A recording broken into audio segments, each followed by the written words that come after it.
नमस्कार, आपण पाहत आहात सह्याद्री न्यूज, आवाज महाराष्ट्राचा।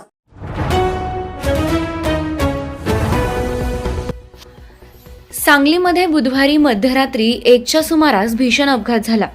सांगलीच्या अंकली येथील कृष्णा नदीच्या पुलावरून भरधाव कार कोसळून 3 जण ठार तर 3 जण गंभीर जखमी झाले असल्याची माहिती आहे।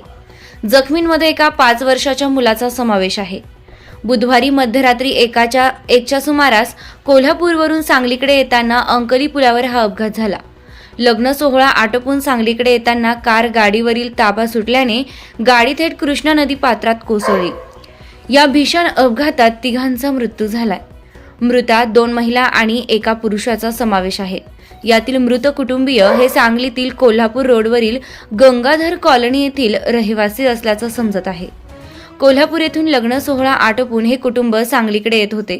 त्यांची गाडी जयसिंगपूरहून सांगलीकडे येत असताना अंकली पुलावर कार गाडीवरील ताबा सुटल्यानं आणि गाडी थेट नदीपात्रात कोसळली।